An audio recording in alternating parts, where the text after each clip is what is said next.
Hi guys, and welcome to another episode of Time with Elyse. Here we're going to be talking with another wonderful guest. So each week we are going to be talking about time capsules. If you are new here, that's what we're doing. If you're old, welcome back.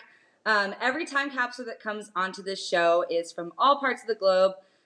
We have social clubs, activists, schools, families, so on and so forth. So we're going to be exploring their motivations behind creating their time capsule, as well as the contents in the time capsule and all of the records that they've included.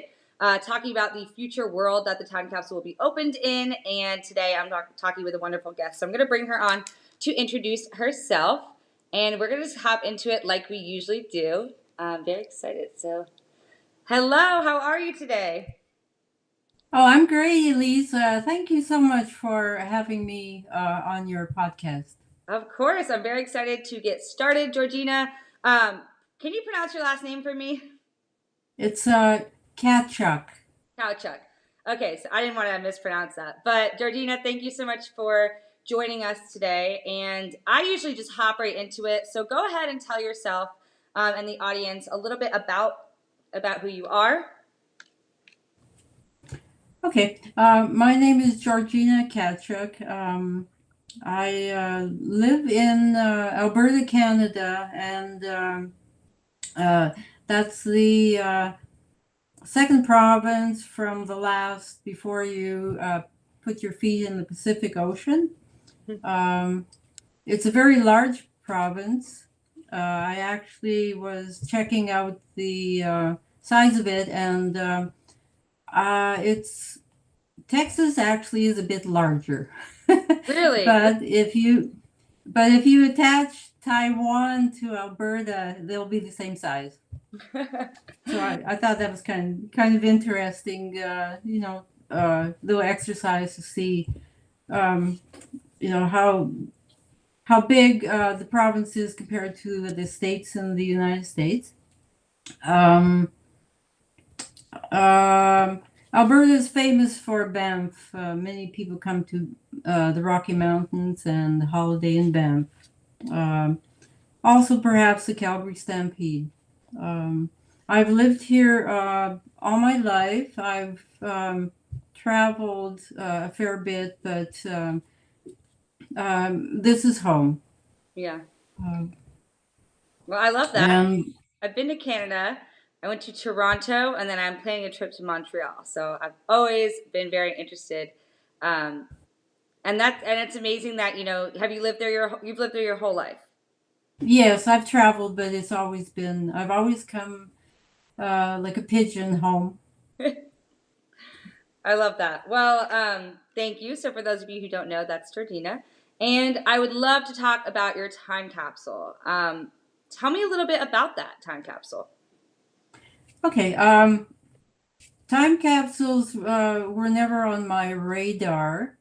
Um, they were things that other people did, and they were like big big things that they buried way in the ground, and 100 years from now 100 years from now they opened up. So they were never on my radar, but I'm going to jump over to this organization I belong to. It's called Yeah. Women in the Wind. A few It's a motorcycle riding club for women members. Really? We have uh, we have men are part of the club, but they cannot be members. If we go on a group ride, they have to like ride in the back, so they're not kind of so it doesn't look like they're connected with the group. Oh, So though the husbands and boyfriends and friends are very supportive. It's a unique hobby. It's a hobby is what it is. yeah. It's, it's not all that inexpensive either. Yeah, I know. But and it's not for the faint-hearted, I guess. But it's very interesting. Motorcycling was not never in my radar either. I Really? was Yeah. just I was just traveling through life. doing, normal living. And then midlife kind of hit. The Yeah. crisis came. And I thought, oh, I have to do something like unique. I just have to. So a friend of mine suggested, well, why don't you learn to ride a motorcycle? I thought, whoa. And you know what? I did. I took the lessons. I love it. I passed, got my license, of course, went shopping for a motorcycle, and the rest is history, as they say. But when I started riding, okay, the first year I was scared all the time. The second year, half the time. By the third year, I was getting quite comfortable. I've been riding for 16 years now, and I'm good. I'm a good rider. Um, let's see. I'm losing my train of thought. But No, it's okay. um, That's really cool that you were picked up a hobby like that. What age did right. you start riding? Well, I was let's say between 45 and 50. That is awesome. I As far love as my age goes, only my hairdresser knows for sure. that. Uh, anyways, yeah, I was getting longer in the tooth. Yeah.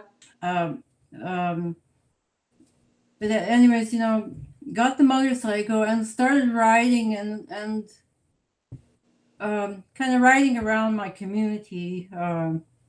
And then thinking, I need to go further, and but riding by myself, not so much fun.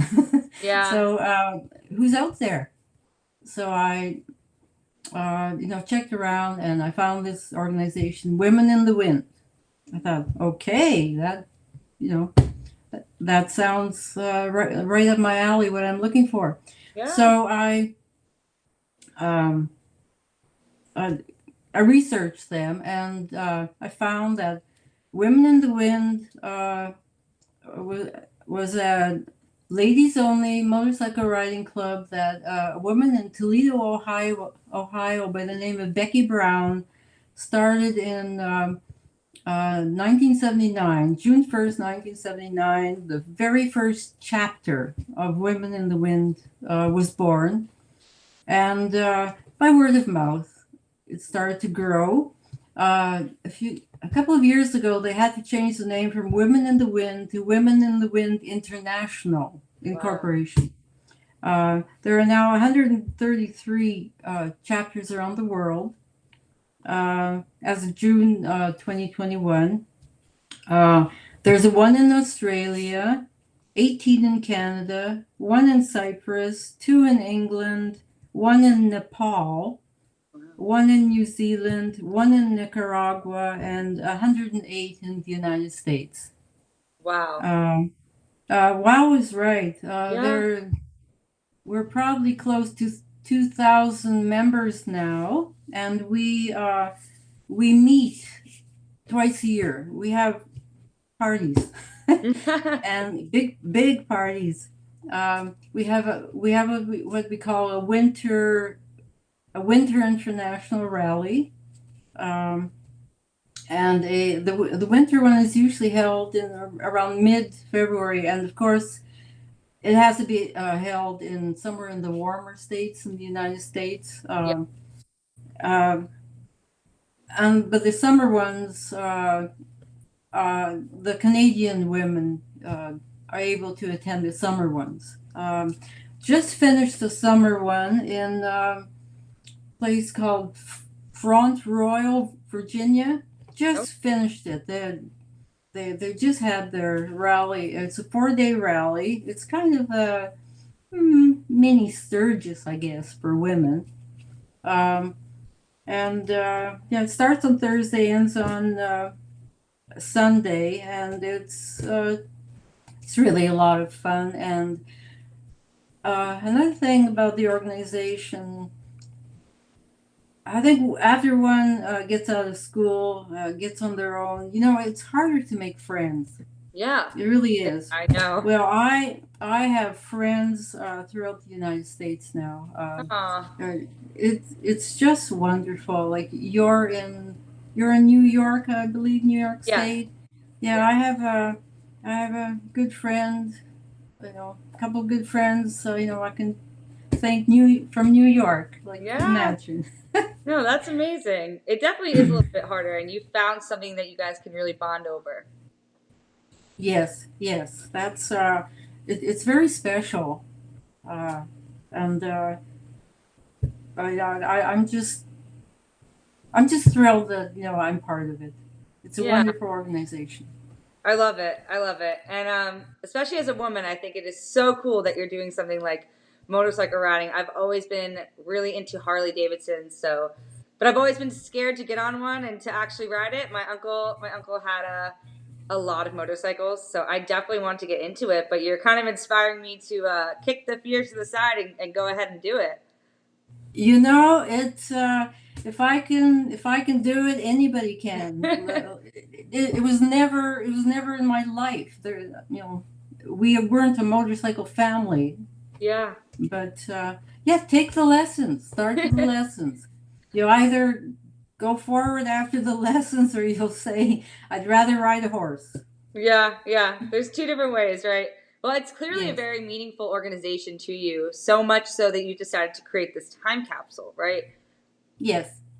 So tell me about that because you are one of the first people on this podcast that have graciously submitted your images to the International Time Capsule Society, but the one that your opening date's already passed. So I talked to a lot of people whose time capsule opening dates like 2075 or 2050, but you opened it in 2018. So tell me a little bit about that because you started this time capsule, you sealed it 2008 in June. So Yeah.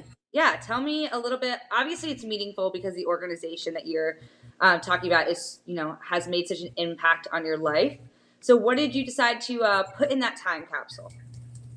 Okay, I'll backtrack just a little bit to 2008. In 2008, Edmonton, Alberta, Canada was the where the we have a chapter here in Edmonton, Alberta, Canada. We're called the Wild Roses, and we were having an international rally, a summer rally, and the organization committee was thinking of all kinds of neat things, to have at the rally to make it special. Yeah. And I was just out of the blue, light bulb went on, and I thought, a time capsule. All these women will be here, and let's do a time capsule. Yeah. So, okay, what kind of capsule is going to be? Well, the, thought about that for a little bit, and one of our members, uh, by the name of Doris Marin was a lady that took her motorcycle and rode around the world. Wow. And she's written two books about her solo travel on her motorcycle around the world. Um, but Doris Marin was back from her travels, and her luggage was back, and I thought, well, her saddlebag would make a nice, small, unique time capsule. Yeah. So I asked her, and she said, sure. So if you'll just bear with me for a moment. I do have the picture of the saddlebag. Oh, do you have it with you? Wow. This is so awesome. It This is looks it. exactly like the picture I'm looking at. It's such good quality. Yes, it's in pristine shape. It's a Yeah. time capsule. It's all sealed up. And you never buried it, right? It's just out. A lot of people decide to not bury their time capsules because they want to keep all the contents as safe as possible. So Yes. you guys didn't bury it, right? No, no. It's I've kept it in my basement all these years. That's Uh, Now, in 2008, when I asked the ladies we were having a banquet, and I asked the ladies at the banquet to just come up to the saddlebag and put small items in, and then we sealed it. In 2018, we were having our 20-year anniversary of being a Women in the Wind chapter. So we opened it for for our guests who came from all the different clubs all the different chapters. Um, and I have a picture here of the items. I don't know if it's possible to. Oh yeah, just hold it up a little bit higher. I can definitely see them. Wow. And tell me what, just because we also have, the podcast audio for people who are listening. So if they can Yes, see the picture, can you describe the items? yes. A lady from the Florida chapter. She put in a large. Well, she put in a T-shirt with Yep. sleeves. Uh, that says Florida chapter on it. And here's another here's another item. These are the kinds of things that they make for the rallies, like Wow. T-shirts Yeah. with flames on the sleeves and logos. So that's one item in the time capsule. Another item I see is uh, there's a little CD player disc. Yeah. A lady from Louisiana, very talented. She wrote like a theme song, a Women in the Wind theme song. There's in the background you hear the roaring of motorcycles. It's a really neat song. I wish I could play it for you. Yeah, if you send me the link afterwards, I could include it in the posting of this podcast. I'd love for people to listen to it. Okay, I can sure set that up because uh, I'll do that for you. What else? Can-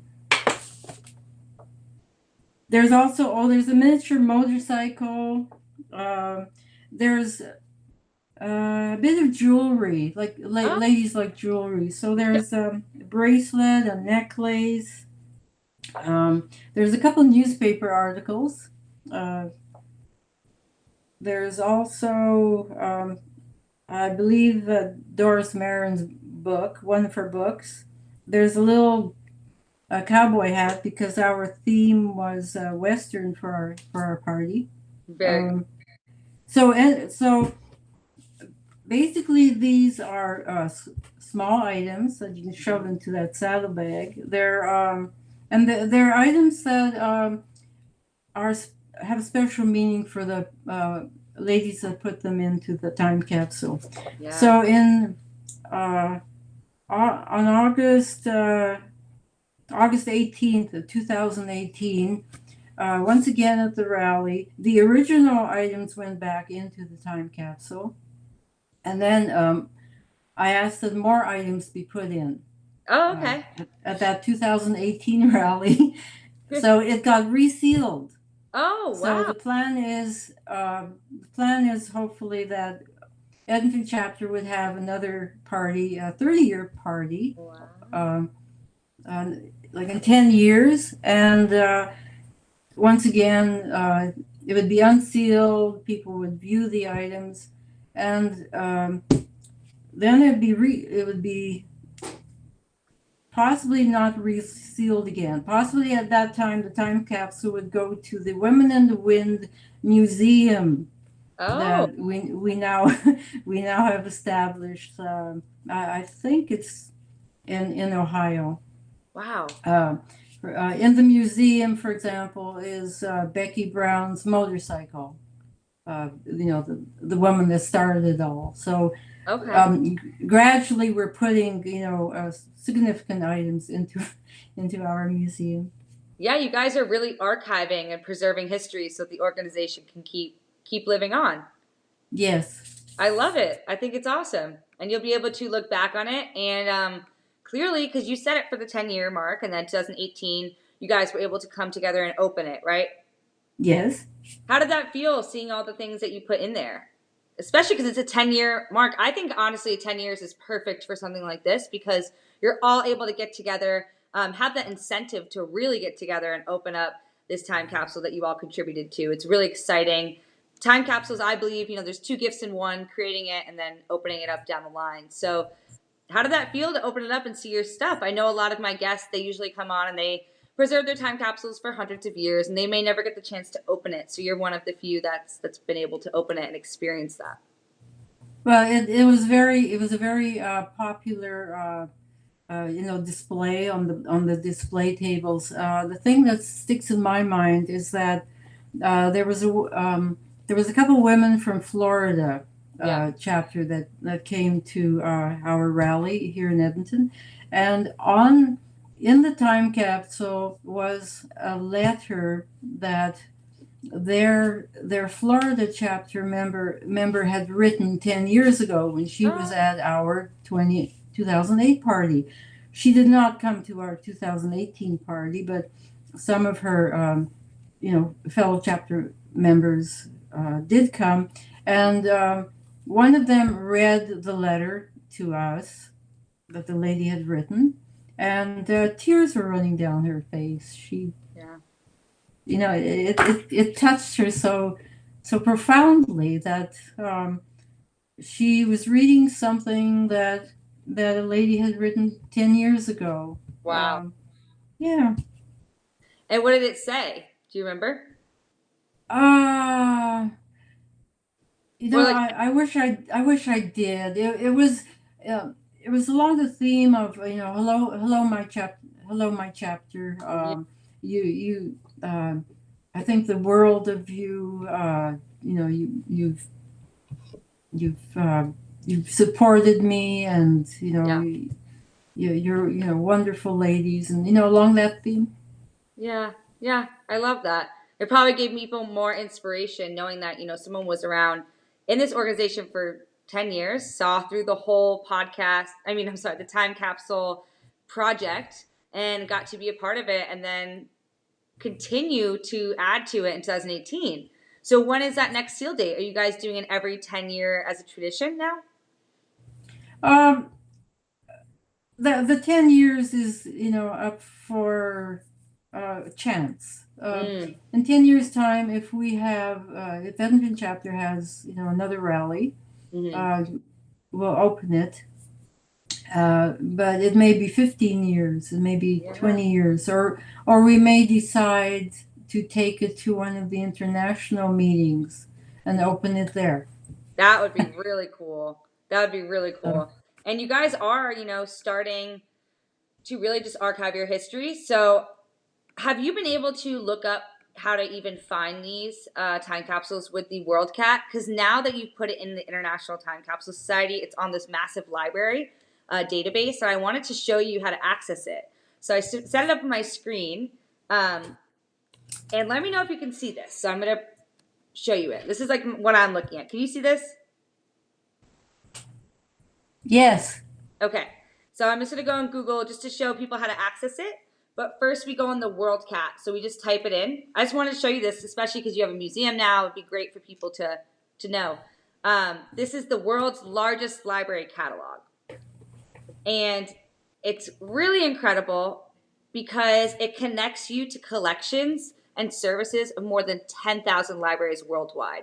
You're mentioning now that you guys are international. You have so many chapters scattered across the globe. And anyone in the world that's part of this organization will be able to find your time capsule and your record. So, in order to do that, you just do the Women in the Wind acronym, which is how you guys registered it. So, Women in the Wind. And then you do Not Forgotten. It should come up if I did it right. Yep. And you click enter, and it comes up. It's the first library record. And your name is actually right here, Georgina. So it shows that you put it in. So you are embedded within history for the Edmonton chapter. So you are right here, which I think is really cool. Sorry, it is a little bit far out. I'll zoom in. But this is the World Cat. And the greatest part, it's the Women in the Wind chapter. And it's a record. It's been transferred from Oglethorpe University and in the trust now with the International Time Capsule Society, which is significant because everyone's going to be able to find it. It'll never be lost, which is a huge issue with current technology. We take all these photos and videos of everything, but where do we really store them? And how do we really show people in the future what they were? So you click here and you get view online. So I'm hoping you guys can see it. I know it's a little bit But this is your record, and I'm going to show you it. So pretty cool, huh? That's wonderful. Yeah. So this is your record. You're able to find it and you're able to see it. Now, because you guys are a physical time capsule, obviously you have the time capsule with you and you'll have the contents and stuff like that. But the International Time Capsule Society has also learned how to digitize physical time capsules. So if you want to put it on the library database and scan all of your items or take pictures of them, you can have them here as well so that people can actually see what's in the time capsule. So that, and the best thing about that, digital time capsules are wonderful because you don't have to lose anything or give away anything that's in your time capsule. So you can still keep that really beautiful bag that you put everything into. You can keep all the contents of it. But if you want to take some pictures so that the future Women in the Wind members can see what was in them, we could put that on this. I think we'll do that the next time we unseal it. Yeah. So I just wanted to show you that to give you a better idea because it is really monumental what you guys are doing and you are starting history. So this is the library record that will be, you'll be able to find this for hundreds of years. Right. Your family members, your members, your friends. It's there. I'm thinking my our teeny little time capsule is the first one, but once it's shelved, I'm thinking the organization will probably go way bigger and better with another time capsule. I mean, whatever you guys want to do, it's really up to you, and you can always create more ones, which I think is great. But yeah, it says, the subject, it says it's been voluntarily registered with the International Time Capsule Society, and you have a content ID number. So it's like the Dewey Decimal System back in elementary school. The point is you will be able to find it no matter what. And if you guys want to take that next step and do it digitally, definitely can. Also, I just found some really cool pictures that you sent me of people opening the time capsule. That's when we were sealing it in 2008. Yes. I want to show, let me see, quickly show this. But I love the outfits they're wearing. I think it looks great. And our Western theme. You can see it right here. The lady in the white blouse is Doris Marin. Okay. That is her saddlebag. She's the one that went around the world on her motorcycle. Wow. That's her? Yes. And that's me in the middle. And I'm you can't see it, but I'm holding a big clock. I had to go like that lady.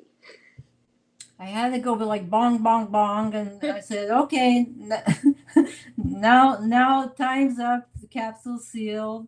Yeah, and this is what it was sealed with, which I think is amazing. It was sealed with a key. With a key. Okay, yeah, I was going to ask you how they sealed it. So with a key. Yes. Okay. Wow.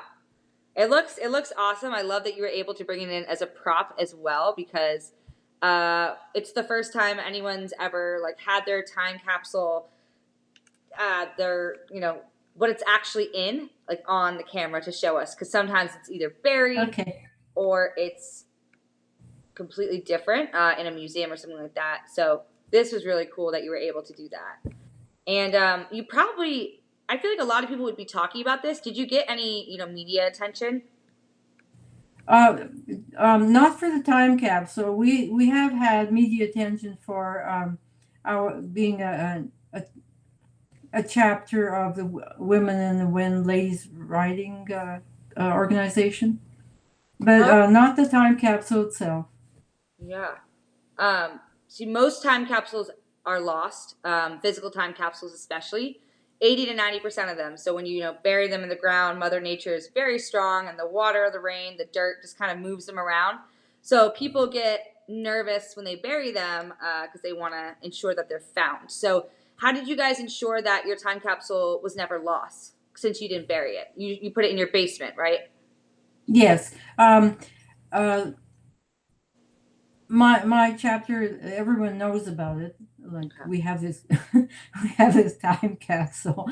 So God forbid, my house burns down or something. Yeah. But otherwise, it's warm and dry and safe and well preserved. And if I were no longer to be the caretaker of it, I would pass it on to one of the other ladies, members of the chapter, or it could go to the international organization, the mother chapter.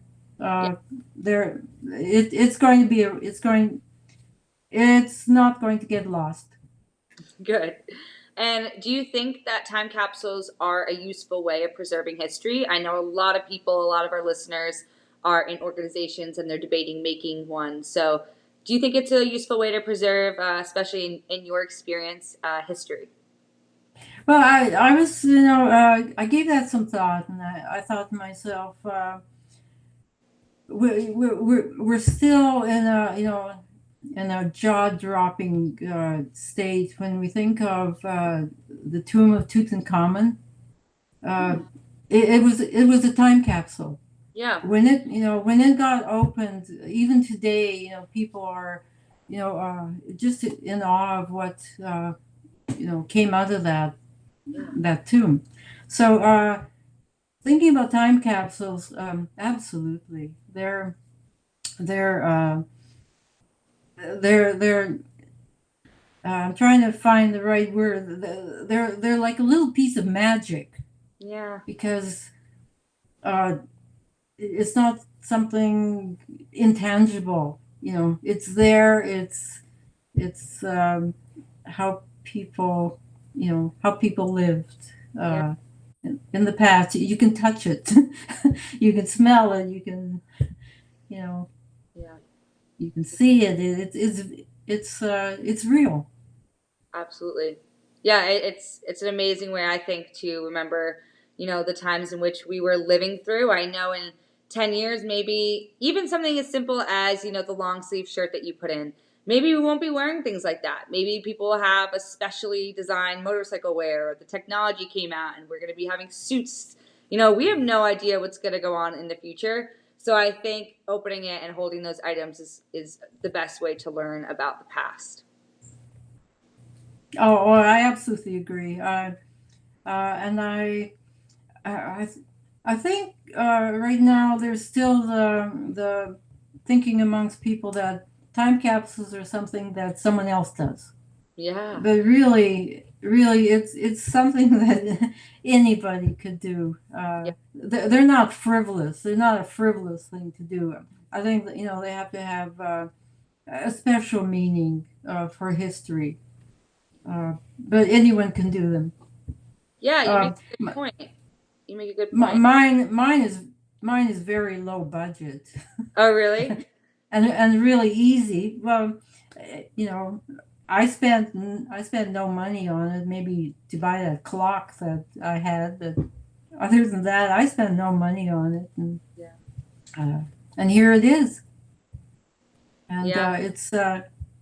it's providing it provides something special uh, to the people that uh, view the items.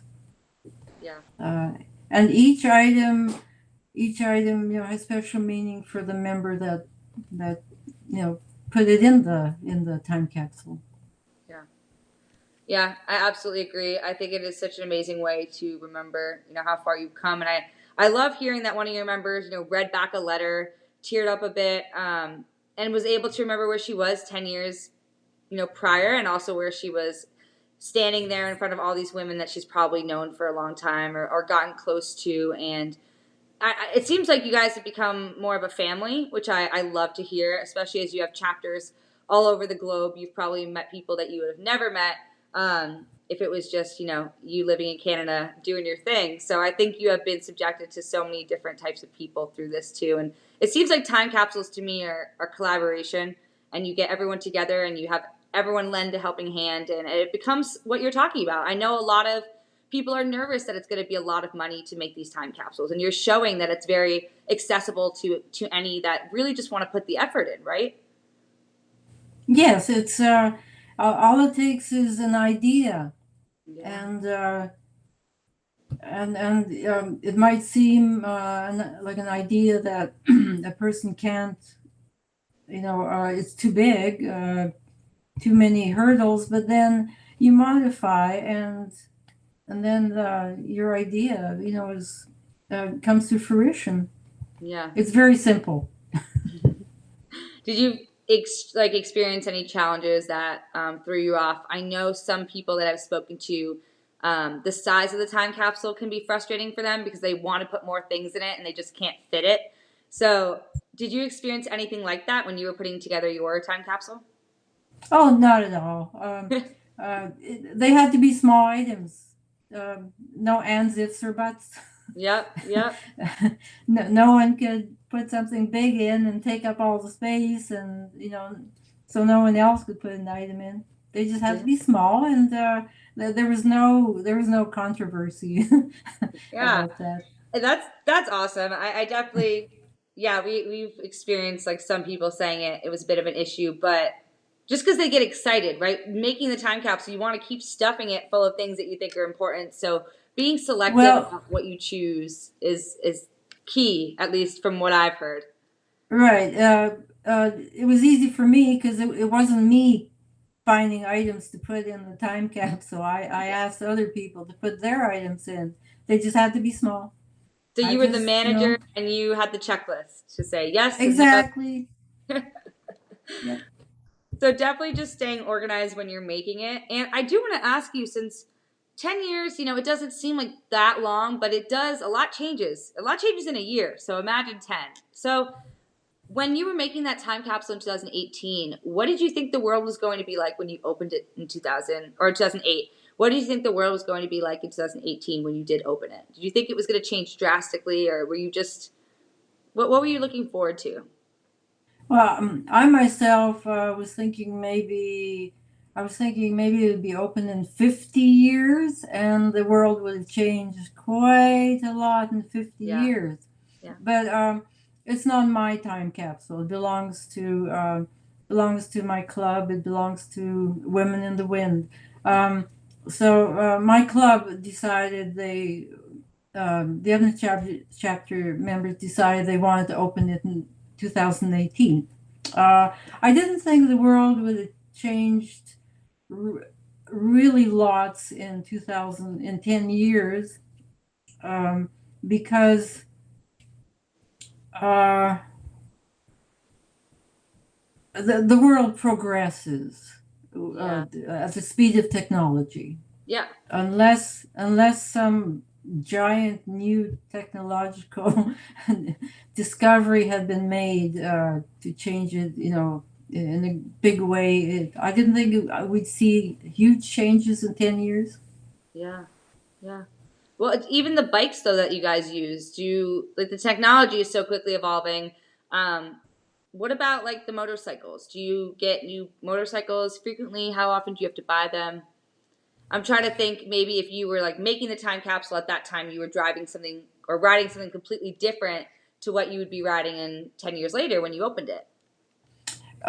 Good question, and actually, it does come to mind. Uh, our organization, the women are getting older, uh, and there's more of the trikes and spiders now at the rallies that you did not see in 2008. Really? You What? you saw the two wheels, and that was pretty Oh, when you much it. said spiders, I thought of like the insects. So tell me, for someone who's not in that kind of field, what do those mean? Trikes and spiders. Okay, a spider is it's on three wheels, and the front end looks like almost like a snowmobile. It Oh, okay. doesn't look. It has two wheels on the front and one wheel on the back. Um, and they're called spiders. It's just the trade name that the company uh, and I do. Famous ones are Can-Am spiders. They're a motorcycle made by a company in eastern Canada. Mm. So Can-Am spiders, I think, were the first spiders produced. They would be famous like Harley Davidson, Oh, is okay. famous for. Anyways, the Can-Am spiders. So that's one motorcycle. And then the trikes is where you take your two-wheel motorcycle and you take the back wheel off and you put you put a little back end to it that has two wheels. So you have your one wheel in front and your two in the back. Okay, So they're opposite to the spiders. got it. So those are the motorcycles that we're seeing more and more. The ladies are riding to the rallies because they're getting older. Oh, is there more stability on those since they're not? Yes, Oh, yeah. yes. Well, with two wheels, you have to depend on your leg, strength Mm, of your leg to when you put your foot down on the ground. It's yes. like a bicycle. I mean, Yeah. kind of. Wow. So you've seen the motorcycles, even themselves, in forms of equipment, kind of evolve with that time. Yes, yes. The equipment is getting uh, better for safety. Mm, The jackets have linings inside the jackets that if you fall over and you slide along the road, you're protected. You won't get badly injured. The helmets are improving.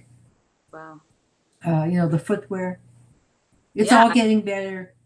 There's so many different things. Yeah, I feel like even these kinds of activities, these sports, they change as well with time. So I'm interested to seeing what motorcycles look like in 2050 or something like that. Do you have any predictions? I'd love to know since you are an expert in this field. Well, I never thought about what the motorcycles will look like. Down the road. They're they're becoming more powerful, Mm, definitely. Uh, they're becoming more artistic too, mm, um, more colorful, more the like almost works of art, yeah. mechanical works of art. Yeah, definitely. I've seen some on the highway where I'm like, wow, these are beautiful. So I bet you guys will get very creative in the future with what the women in the wind what they choose to ride, since there's so many options now. And as you said before, you were making that next time capsule, so you were adding to it. I was wondering, have you guys thought about taking pictures of your bikes and putting them in there as well? I'm sure you did that before, but with the newer models. That's the what goes into the time capsule is what each contributor Mm. would think to do. Uh, Surprisingly, there aren't that many pictures. Of the pictures like this Yeah. kind of picture um, in the time capsule. I think maybe we're a bit of a shy shy group. We don't want to um, be individualized perhaps. Yeah, that makes We're, sense. we're a group. So you're really, yeah, you're doing it member by member. That does make sense. So have you guys thought about the opening date for the 2018 one? Because my next question was, what do you think the future technology of time capsules will be like? And also, what do you think it will be like when you open them? But I wasn't sure if you set a date yet. Well, the that will be chosen by the uh, local chapter Okay. or else by the international organization. But they pretty much left the caretaking and decisions around the time capsule to the Edmonton chapter. Possibly 10 years from now, if we have another party to celebrate a milestone in our um, a birth as a chapter, possibly longer. Yeah. So Longer. If it is longer, where do you think the future of technology when it comes to time capsules? What do you think that will be like? Because I know we're working our way into a slowly digital world. So, can you envision time capsules in the future? What do you think they would look like? I can't see time capsules having the same meaning in a digital form. Uh, having the objects to look at and touch is what makes them special. We have preserved so much knowledge and history already in digital form. I'm hoping time capsules will still be things that we bury or Okay. send off to the moon or Wow. and Yeah. I actually see that becoming popular. People paying to have to have their capsule plunked somewhere on the moon. Wow. And Mars. Mars is coming as well. Uh, Also, going deeper into the earth, burying them deeper into the earth. I see that, or maybe in the ocean, maybe in the Mariana Trench. More deeper, more harder to get at. I could see that Yeah. uh, as well. That that would just require like that outer shell of the time capsule to be really industrial. We've had another guest come on, Corey, and he told me about a military grade aluminum company that he worked with to make his time capsule for Louisiana, the city of Louisiana. It was, I think, the 100th. Um, he was celebrating the history of Louisiana. So he did this time capsule, made sure it was military grade, buried it. I think the opening date was for hundreds of years from now. So he wanted to make sure that people could really get into it and that they did everything they could to make sure, no water would get into it and the paper would be able to be preserved because, as paper falls apart after a long, long time. And it can be difficult to preserve physical assets like paper, photographs, letters, all of that. So there are definitely companies around the world that are doing this right now. There was one in Oregon that's doing this military grade aluminum. So a lot of people are looking towards that. And maybe if we want to do that in the future and bury them deep, that they'll be using those materials. I think it's very wise of people if they want them to last for 100 years longer to take care of the material they make the time capsule out of so it will last that long because I recall there was great excitement uh, maybe somewhere in Alberta or somewhere next province. Anyways, there was this great excitement about this time capsule being opened, and when they knocked the concrete away wherever it was buried, well, all they got was some kind of metal box that had rusted away, crumbling, and some newspapers that little shreds Yeah, shreds of paper, and it was just ruined. yeah, So that was disappointing. yeah. So that's definitely my fear when it comes to physical time capsules, and that's why I kind of think people should make those physical time capsules, but then have like the backup be digital, so that they can access it just in case they're opening it up and it's mush. Because I've had so many instances, being interested in time capsules, researching them, looking at them, that people get so excited about the opening date, and then they open it up and water has gotten in it, and everything is just mush, and it's like chum and you just can't learn from it because you can't even hold it. So I think digital time capsules are a great like backup, the essential to having a time capsule that's worth it because I couldn't imagine waiting all that time and opening it up that's not even there. That would be almost heartbreaking. Yeah, I know. I'm glad that you guys had yours, and I know that you preserved it in your basement. So, did you put it in any special box, or did you just leave it there? I know everyone does it differently, so I'm just wondering.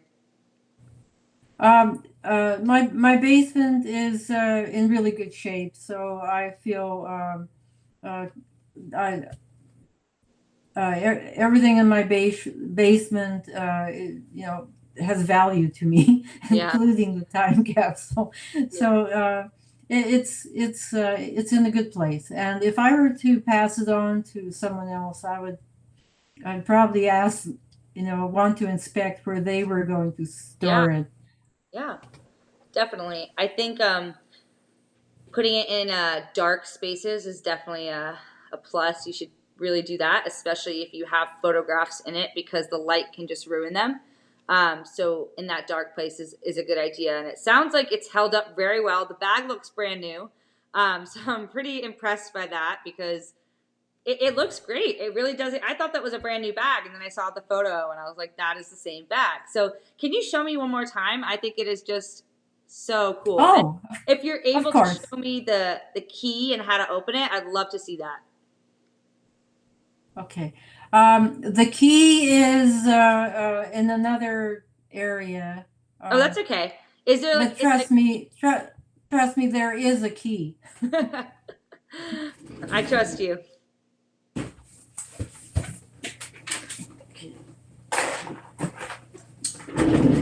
So Um, it's this, black. For those of you who can't see, it is leather. It's leather, right? yes, Black, it's a sturdy leather, dirty leather. and the key is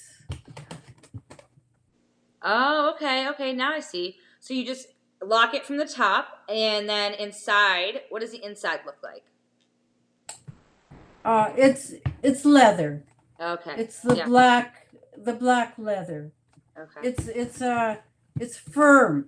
Yeah, it looks really sturdy. It's not Yeah, like soft leather. it's Yeah. not soft leather. It's hard leather. Yeah. It's No, I think that is absolutely wonderful. Georgina is actually and the first one who has stored her time capsule in leather. Wow. Okay. Yeah. that's it attaches to the motorcycle, to the side of the motorcycle. It's a Yeah. saddlebag. A saddlebag. So that's what I was going to ask you. It looks like it would fit perfectly in a motorcycle. So even the outside of the time capsule is representative of, the organization and the contents within it. You guys have put a lot of personality into even what the time capsule is, the outside of it, which I think is really cool. So, do you have any advice to give to listeners who want to create their own time capsule? I know a lot of people are concerned about price, and you've mentioned there's an affordable way to do it. You get everyone together with teamwork. But again, any advice? We have listeners who come from all over the globe who are excited to put together their very own time capsules. The meaning of the time capsule is the most important thing about the time capsule. What it's and the meaning has to extend into the future, and if it extends indefinitely into the future, that's wonderful. Yeah. Uh, time capsules, like time itself, move along. Yeah. Absolutely. So you suggest evergreen kind of items to put in there that are timeless. Uh, the items have to be non-perishable. Yeah. The main thing is that the items have to, mean something beyond the frivolous at the time that they're, gathered to go into the time capsule, and if they're meaningful for us right now in our time, they will be even more meaningful to future generation or generations. Absolutely. I think at the end of the day, especially since we have a limited amount of space, those small objects have to have huge meaning. And you guys have gone your way to choose some really incredible ones. So I'm very excited to see what the future of time capsules look like for Women in the Wind and the organization, and how it expands since you guys have so many chapters and it seems like it's only growing. So I think it's been a really cool time capsule to learn about. I love the idea of the organization and all women on motorcycles and just saving that in history. It's really, really cool. So again, thank you so much for joining me. I've loved learning about it. And if you have, the song that you wanted to send me, please send that over. I'd love to listen to it and attach it to this posting so that everyone listening can also check that out. But Georgina, thank you again. If there's any last words you'd like to say, now is the time. Uh, I'd like to say once again a huge thank you to you, Elyse, for having these podcasts. What you're doing is unique, and I never imagined someone would take the time and energy to go into the life and stories of time capsules. And with your podcast, I'm even more excited about time capsules now. Good. I'm And excited for you. I'm happy that it could leave that impression.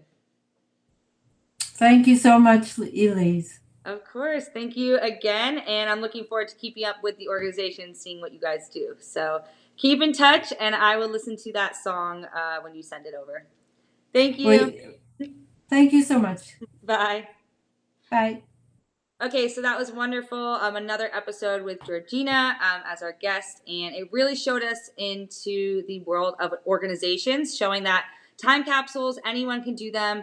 You don't have to have a lot of money, you don't have to have a lot of experience, you just have to have meaningful items and a reason for doing it, whether that's an organization or a cause or preserving your family history, history of your city. We've seen so many guests come from all over the world and showed us how they use their time capsules. So it's been amazing, and of course, we have another guest next week to join us for the hidden world of time capsules. So if you are new here, thank you for joining. If you are old here, welcome back, and I'll see you again.